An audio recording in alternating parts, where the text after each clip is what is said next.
क्या आपने कभी सोचा है वो कौन सा तत्व है जो हर पल आपके भीतर और बाहर मौजूद है, जिसे आपने देखा नहीं पर महसूस जरूर किया है?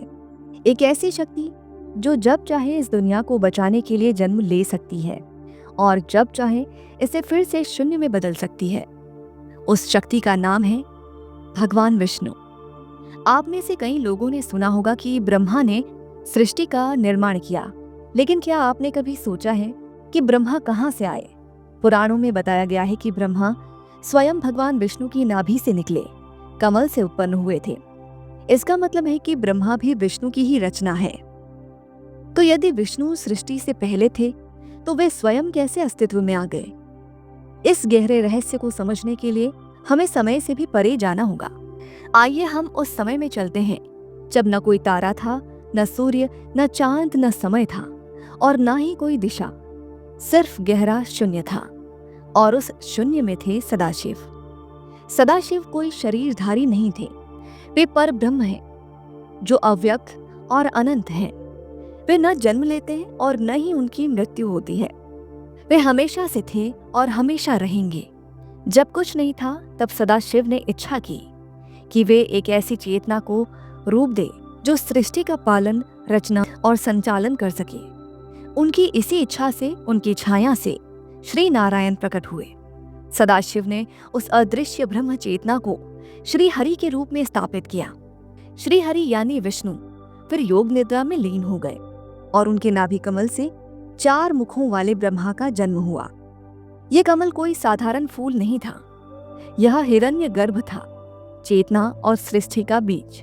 जब ब्रह्मा की आंखें खुली तो उन्होंने चारों ओर देखा, पर उन्हें अपनी उत्पत्ति का कोई ज्ञान नहीं था। जब उन्होंने ध्यान किया तो अंत में उन्होंने नारायण को योग निद्रा में देखा और समझा कि वे उन्हीं की नाभि से जन्मे हैं। लेकिन कहानी यहाँ खत्म नहीं होती। जब ब्रह्मा ने नारायण से उनकी उत्पत्ति पूछी तो नारायण ने भी कहा, मेरा भी आदि और अंत है, मैं भी किसी और की इच्छा से प्रकट हुआ हूँ और वे हैं सदाशिव। तब ब्रह्मा ने पहली बार शिव तत्व पर ध्यान किया और उसी क्षण एक ऐसा शिवलिंग प्रकट हुआ जिसका न आदि था और न ही अंत। यहीं से आरंभ हुई त्रिमूर्ति की अवधारणा, ब्रह्मा, विष्णु और रुद्र। यह रुद्र सदाशिव की ही छाया है। कल्पना कीजिए एक अनंत सागर की, जिसे क्षीर सागर कहते हैं। वहां एक विशाल शेषनाग पर एक शांत स्वरूप लेते हैं। उनका रंग समुद्र की गहराई जैसा नीला है। उनकी आंखें बंद है, लेकिन वे सब कुछ देख रहे हैं।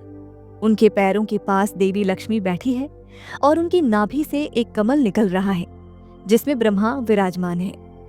यह सिर्फ एक कल्पना नहीं बल्कि ब्रह्मांड की उत्पत्ति का प्रतीक है। शेषनाग, जिनके 1000 फन हैं, वे समय के प्रवाह को दर्शाते हैं। क्षीर सागर कोई भौतिक जगह नहीं बल्कि चेतना का एक स्तर है जहां केवल महान योगी अपने ध्यान में पहुंच सकते हैं। विष्णु केवल एक देवता नहीं है, वे समय के आर पार हैं। वेदों में कहा गया है कि काल स्वयं विष्णु के अधीन है। वैकुंठ, जिसे हम स्वर्ग जैसा एक स्थान मानते हैं, वह भी सिर्फ एक शब्द, एक विश्वास, एक रहस्य नहीं है। श्रीमद् भागवत में वैकुंठ का वर्णन ब्रह्मांड के ऊपर स्थित एक जगह के रूप में किया गया है जहां रत्नों से जड़े महल हैं और द्वारपाल जय विजय खड़े रहते हैं। वहां दुख, मृत्यु या मोह का कोई प्रवेश नहीं है। योगी मानते हैं कि वैकुंठ कोई दिशा नहीं बल्कि एक ऐसी स्थिति है जहां आत्मा को परम शांति मिलती है। हम सभी राम और कृष्ण को विष्णु के अवतारों के रूप में जानते हैं, लेकिन नारद पुराण के अनुसार ये अवतार सिर्फ रूप नहीं बल्कि ऊर्जा के स्वरूप हैं। हर युग में विष्णु खुद को उस युग के अनुरूप ढालते हैं। श्री राम धर्म की ऊर्जा का स्वरूप थे, श्री कृष्ण ज्ञान की ऊर्जा का स्वरूप थे और कलयुग के अंत में आने वाले कल की अवतार विनाश और पुनर्निर्माण की ऊर्जा का स्वरूप होंगे। तो क्या आज विष्णु भगवान धरती पर हैं?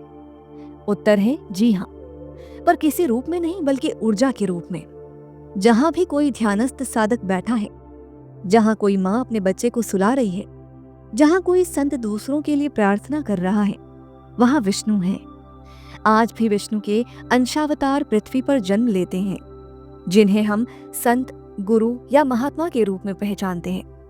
वे समाज में संतुलन बनाए रखने के लिए गुप्त रूप से सक्रिय रहते हैं। ब्रह्म वैवर्त पुराण के अनुसार जब कलयुग में अधर्म अपनी चरम सीमा पर होगा, तब विष्णु स्वयं कल्कि के रूप में प्रकट होंगे। उनका वाहन एक सफेद घोड़ा होगा और उनका उद्देश्य अधर्म का विनाश करके सतयुग की पुनर्स्थापना करना होगा। तो मित्रों, विष्णु केवल एक देवता नहीं है, वे एक ऐसी अनंत ऊर्जा है जो समय के आर पार फैली हुई है। वे हर युग में धर्म की रक्षा करने के लिए आते हैं और अंत में सबको वैकुंठ ले जाते हैं। हमने जाना कि कैसे सदाशिव ने नारायण को उत्पन्न किया और उनकी नाभि से ब्रह्मा ने इस सृष्टि की रचना की। यह सिर्फ एक कहानी नहीं, बल्कि उस चेतना की यात्रा है जिससे ये पूरा ब्रह्मांड बना है। और वो शिव तत्व आज भी हमारे भीतर और चारों ओर मौजूद है। अगर आपको ये रहस्य और ज्ञान से भरी कहानी अच्छी लगी तो कृपया हमारे चैनल को सब्सक्राइब जरूर करें, इस वीडियो को लाइक करें और कमेंट में लिखें ओम नमः शिवाय या जय श्री हरि। अपने दोस्तों और परिवार के साथ ये दिव्य ज्ञान साझा करें, क्योंकि हो सकता है किसी एक व्यक्ति की चेतना बदल जाए इस वीडियो से। और आपको ऐसे ही आध्यात्मिक रहस्यों में रुचि है तो हमारे चैनल पर और भी अद्भुत और गूढ़ रहस्यों के बारे में वीडियो पहले से मौजूद है। और भी कई ज्ञानवर्धक, रहस्यपूर्ण और आध्यात्मिक यात्राओं से भरे वीडियो जो आपके मन, बुद्धि और आत्मा तीनों को छू जाएंगे। तो अभी जाइए हमारे चैनल को एक्सप्लोर करें और जुड़ जाइए इस आध्यात्मिक यात्रा के साथ, जहां हर वीडियो आपको स्वयं से मिलवाएगा। हमारे चैनल को सब्सक्राइब करें, बेल आइकन दबाएं और बने रहें हमारे साथ, क्योंकि आपकी आत्मा को जिस ज्ञान की तलाश है वो शायद अगली ही वीडियो में आपका इंतजार कर रही हो। हर हर महादेव। जय श्री नारायण।